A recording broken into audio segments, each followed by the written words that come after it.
नमस्कार दोस्तों। आप सभी का हमारे शो कॉनेक्सियो कॉर्पोरेट इनसाइट्स में स्वागत है। जैसा कि आपको पता है, इस शो के माध्यम से हम डिफरेंट सेक्टर की कंपनियों तथा उनके स्पेशल इवेंट से आपको अवगत कराते हैं। इसी सिलसिले में आज हमारे साथ हैं मित्सु केम्प्लास्ट लिमिटेड के joint MD and CEO Manish Dedia ji. आज हम इस शो में इस मित्सु केम्प्लास्ट के क्वार्टर वन के रिजल्ट डिस्कस करने जा रहे हैं। इसी के साथ हमारे साथ जानी मानी एनालिस्ट कम्युनिस्ट की हस्ती श्री अरुण अरुण केजरीवाल जी भी अवेलेबल हैं। Welcome sir. और मैं मनीष जी से रिक्वेस्ट करता हूँ कि कुछ रिजल्ट के बारे में हमें अपडेट करें। Yeah, good afternoon, friends. Thank you for inviting me on the show. Mitsukem Plus Limited for quarter one result was total turnover was 32 crore with the EBITDA of 5.21 crore. The margin in percentage was EBITDA margin was in 16 percentage, which was 12 percentage in March quarter. The PAT amount rupees 1.80 CR with the margin of PAT in percentage 5.55. In this COVID situation, at least Mitsu has done a good thing. Initially, April month was little okay slowdown, but we had developed a lot many new products in the month of April May, and we have developed new customer as well. So we got a good realization in the sales value, and our production was a little lower because as per the government notification, we have to run the factory by minimal percentage. So hence we were also producing on a lower level. So I think overall result from our side was little good, and in the further going, it will be further good result. Okay. अच्छा मनीष जी, मैं एक चीज आपके result में देख रहा हूँ कि आपका ईयर ऑन ईयर जो Q1 का टर्नओवर है वो लगभग सिमिलर है, लेकिन मार्जिन काफी अच्छे इम्प्रूव हो गए। Yeah. इसका कोई specific reason? So there are some specific reason. We have increased our capacity as well as this plant is built a little new. In 2019 January, we have started our new plant, as well as we have installed some new machineries which we have taken over in the month of October, November. So all this new capacity has come in the picture from January. So you can see some of operating cost is gone down because we had earlier multiple units which we have consolidated. That was one, and another, we got a good realization in sales value. So this is the main two reason for better margins. Okay. So going forward, आपको क्या लगता है कि ये जो आपके margin हैं, चाहे वो ऑपरेटिंग मार्जिन हो या पैट लेवल के हो, ये पूरे साल ऐसे ही रहने वाले हैं और नेक्स्ट ईयर ऑनवर्ड्स इससे भी अच्छे हो सकते हैं? So we are working on a lot of avenues. So definitely our cost of operating will go down with the increase of production. And like अभी तो जून से लास्ट वीक ऑफ जून से बहुत कुछ नॉर्मल चल रहा है. So I think this quarter will be more of a normal period, and you will see good results in that. Manish bhai, if I could ask you a question. Yes, sir. COVID is there and it has had impact on everybody, whether it be a manufacturer, a consumer, a common man. How has COVID impacted you negatively and also positively? So yes, definitely somewhere negatively because the production has gone down. That's what I can say somewhat negatively. The positively, lot of new thing came. So some of our production and sales was for B2C as well. So there's a lot of sanitizer products, soap related. So a lot of different avenue opens, which I think somewhat will be remain the same in future also. So I consider this is impacted as the positive things. Okay. So you believe that these addition of new customers, new product range that you have made will have a continuing effect on the company in the quarters to come. Is that correct? So so not all, but yes, somewhat. Because see, in a sanitizer business, I think some customers came was a for just April and May month. So sanitizer business was very boom in the month of April, May, June. Last 2 weeks, maybe what's going for a normal. So a lot of normal order also came. So we have to continue with our existing customer base with addition of some of the new customer. Okay. So overall, looking at a mix of new customer, new product, and existing customer, existing product, you are quite confident that going forward, the coming 2 quarters of the remaining 2 quarters of this financial year will be good for Mitsu. Yes, sir. Yes, sir. It will be good.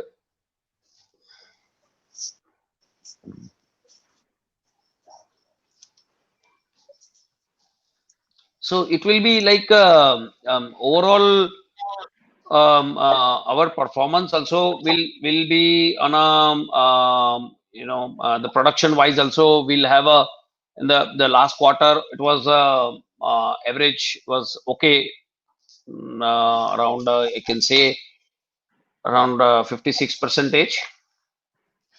And this time I mean like this quarter will be approximately of 70 percentage, 70-75 percentage will be there.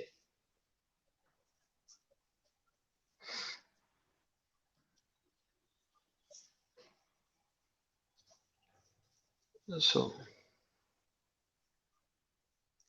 Sir मुझे आपसे Kejriwal sir आपसे एक चीज पूछनी थी, ये आपको industry कैसी लगती है अभी गोइंग फॉरवर्ड और considering the Covid scenario, any view on the industry? Akhilesh, let us understand in this question in 2 parts. पहला पार्ट ये जो इंडस्ट्री है इसके अंदर में सबसे बड़ा एप्लीकेशन इज पैकेजिंग। पैकेजिंग का जो एप्लीकेशन है, चाहे कोविड हो या नहीं हो, आप कोई भी चीज बनाते हो, लिक्विड है, सेमी लिक्विड है, पाउडर है, उसको आपको कोई ना कोई शेप में डालकर ही आप कस्टमर को दे सकते हो। आप उसको लूज फॉर्म में नहीं दे सकते। ये जो धंधा है ये बंद नहीं हो सकता। अब कोविड आने से इसके अंदर में एक नया टाइप का प्रोडक्ट ऐड हो गया, सैनिटाइजर, सोप, डिटर्जेंट, जो एक कस्टमर डायरेक्ट यूज करता है। ऐसी प्रोडक्ट जो हेल्थ और हाइजीन से कनेक्टेड है, कोई भी कस्टमर इसको जाकर लूज ऑयल की तरह बाजार से नहीं खरीदेगा, उसको पैक प्रोडक्ट चाहिए।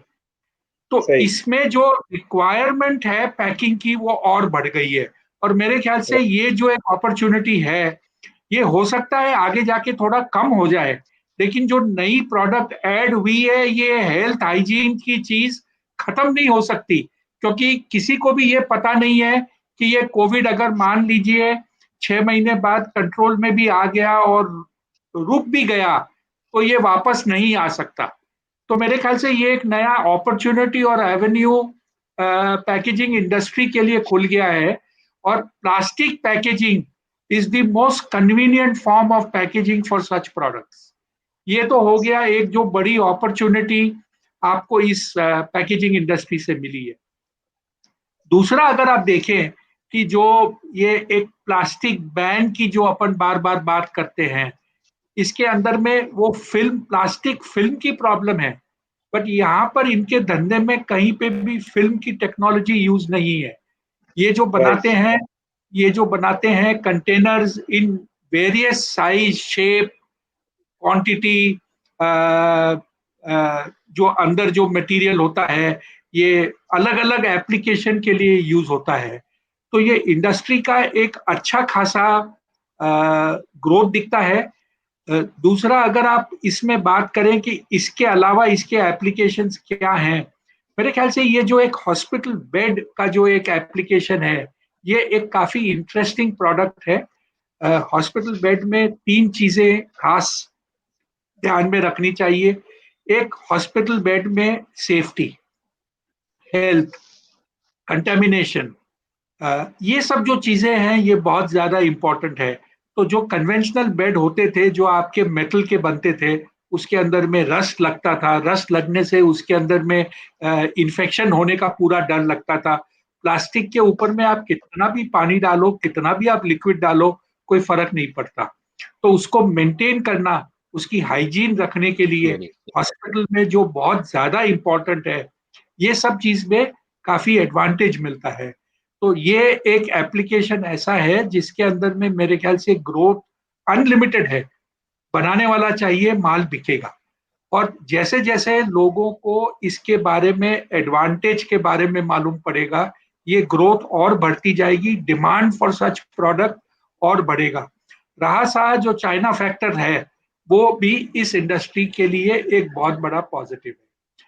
तीसरी और आखिरी चीज जो इंडस्ट्री के बारे में मैं आपको बोलना चाहता हूं, कि काफी कुछ चीजें चाइना से इंपोर्ट होती थी जो इस इंडस्ट्री को एक तरह से दबाव में रखी थी। वो सब हटने से मेरे ख्याल से एक बड़ा बूस्ट मिलेगा। और पोस्ट जीएसटी इसके अंदर जो अनऑर्गेनाइज सेक्टर है वो काफी कम हो चुका है, उनको अफेक्ट हो रहा है, और जो ऑर्गेनाइज प्लेयर है उनको इसका बड़ा बेनिफिट मिलेगा। अच्छा मनीष जी, मेरा जो अगला सवाल था वो ये है कि आपका जो टर्नओवर है उसमें मेनली दो तरह के सेगमेंट आ रहे हैं। एक है आपका जो ट्रेडिशनल पैकेजिंग वाला है, और दूसरा जो हॉस्पिटल फर्नीचर और जो बेड वगैरह जो हमने अभी डिस्कस किया है। ये कितने परसेंटेज आपका टर्नओवर नॉर्मल ट्रेडिशनल बिजनेस से आता है, और कितना परसेंटेज टर्नओवर आपका नया हॉस्पिटल फर्नीचर से आ रहा है? ओवरऑल, रेशियो किस तरह से रहने वाला है?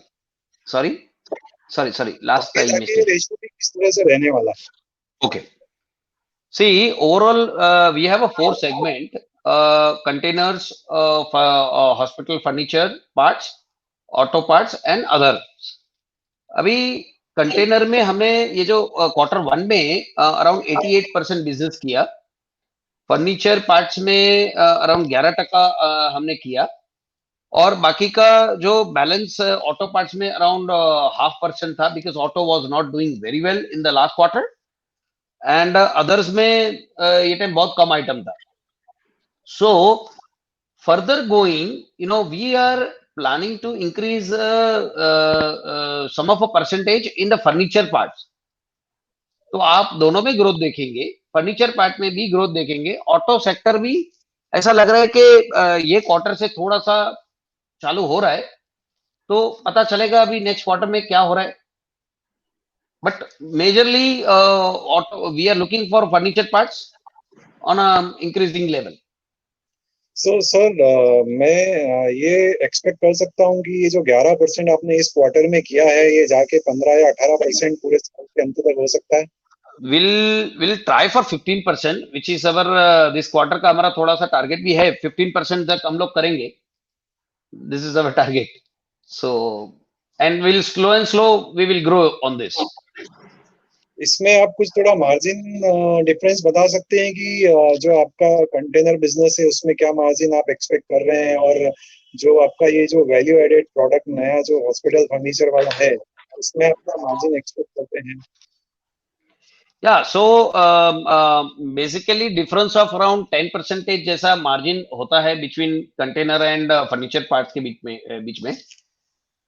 So I think yes, margin is very good in this furniture parts, and it is a laborious product as well. So there are both the things, but and hence we are also planning to increase sales in furniture parts, the percentage wise. Sir Kejriwal sir, आपसे एक सवाल था इसी को लेके। आपने hospital opportunity को बड़े अच्छे से एक्सप्लेन किया। थोड़ा सा इसके ऊपर आप बता सकते हैं कि ये कितना बड़ा अपॉर्चुनिटी हो सकता है, कंसीडरिंग इंडिया का जो इंफ्रास्ट्रक्चर है वो इतना अच्छा नहीं है, और we are expecting lot of development in health sector. Akhilesh ji, देखिए, मेरे पास आंकड़े नहीं है या इसके ऊपर डिटेल स्टडी नहीं है, लेकिन जिस हिसाब से ये कोविड का अपन ने देखा है कि इंडिया में ऑलरेडी जो नंबर ऑफ पेशेंट्स आज तक हैं वो 31 लाख का नंबर क्रॉस हो चुका है।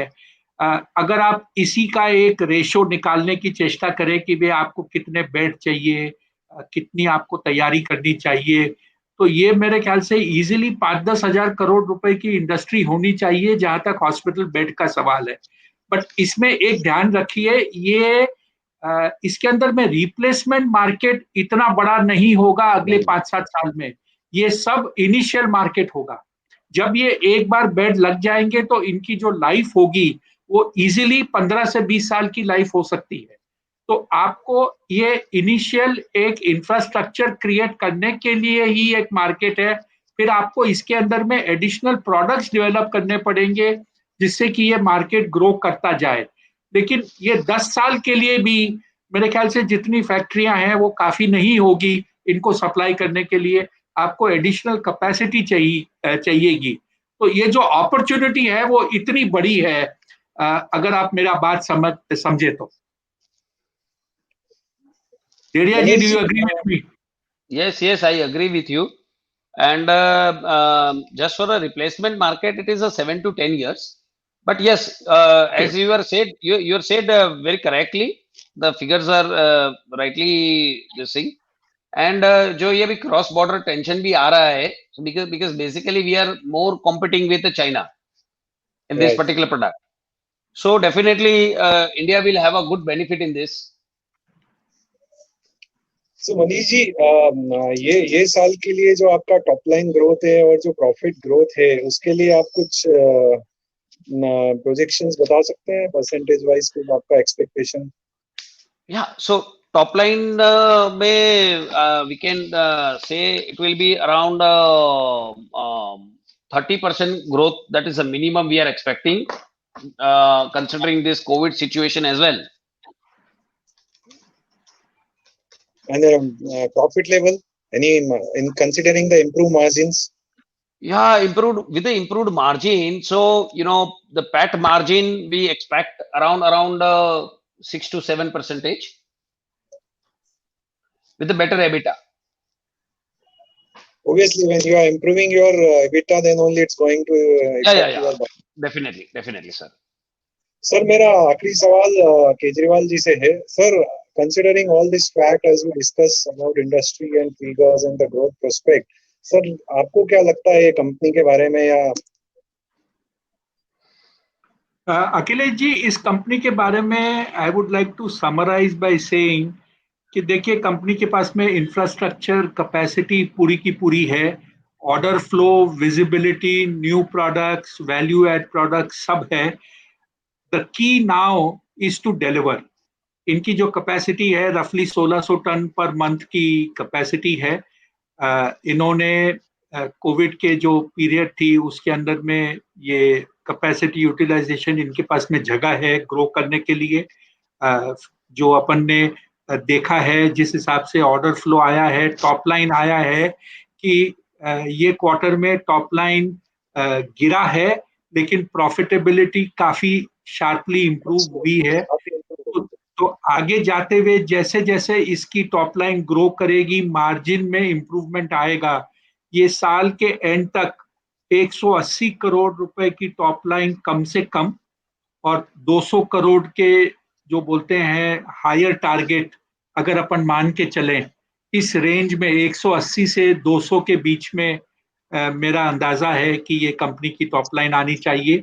और जो मार्जिन परसेंटेज मनीष जी ने बताया है, उसको कैलकुलेट करके ईपीएस निकालना अपने सब एनालिस्ट लोग के लिए बच्चे का खेल है।